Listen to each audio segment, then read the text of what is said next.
మెదక్ జిల్లా నర్సాపూర్ మున్సిపల్ కార్యాలయంలో బడ్జెట్ సమావేశాన్ని నిర్వహించారు.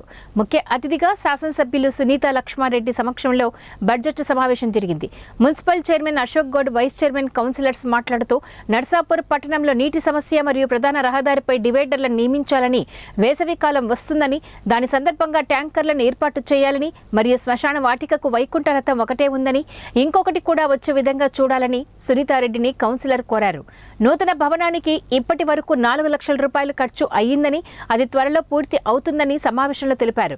కార్యక్రమంలో వైస్ చైర్మన్ నైముద్దీన్ యాదగిరి, సునీత, బాలరెడ్డి, రాజేందర్, బుచ్చేష్ యాదవ్ అధికారులు పాల్గొన్నారు. ఏ సమస్య ప్రయారిటీ తీసుకోవాలో మీకు కేటాయించినటువంటి నిధులు ఏమో చూసుకొని ఆలోచన చేసి ఆ విధంగా కేటాయించుకొని సమస్యలు పరిష్కరించాలా. మనం ప్రధానమైనటువంటి సమస్యలు తెచ్చినట్టుగా ఇప్పుడు మరి కోతులు, కుక్కలకు సంబంధించి, ఎందుకంటే అవి మనం చెప్పడానికి రాదు. లాస్ట్ టైం ఒక ఇష్యూ కూడా జరిగింది మన దగ్గర. సో దానికోసం ఏంటంటే మనం ఫ్యామిలీ కంట్రోల్ చేయాల్సినటువంటి అవసరం ఉంది. కోతులకు కానీ, లేకుంటే కుక్కలకు కానీ, లేదంటే మనం అనిమల్ కేర్ సెంటర్కి మనం పట్టి పంపించేటువంటి పరిస్థితి. కానీ అంత పెద్ద స్పేస్ మనకు హైదరాబాద్ ఉంటే మన మెదక్ జిల్లాలో కూడా ఇప్పుడు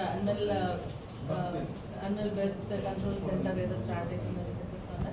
దానికి సంబంధించి చదివిస్తే ఏంటంటే మనం ఫ్యామిలీ ప్లానింగ్ చేసుకోవడం కానీ, లేకపోతే కుక్కలకు సంబంధించి పంపించి మరి దాన్ని చేసేయడానికి కూడా అవకాశం ఉంటుంది అని చెప్పేసి కూడా తెలియజేస్తా ఉన్నా. మరి అదేవిధంగా ఇంకోటి ఏంటంటే తాగునీటి సమస్య వస్తుంది. తాగునీటి కరెంట్ సమస్య, ఎందుకంటే ఎండాకాలం అలాంటి మిషన్ దగ్గర నీళ్ళు వస్తూ ఉన్నాయి.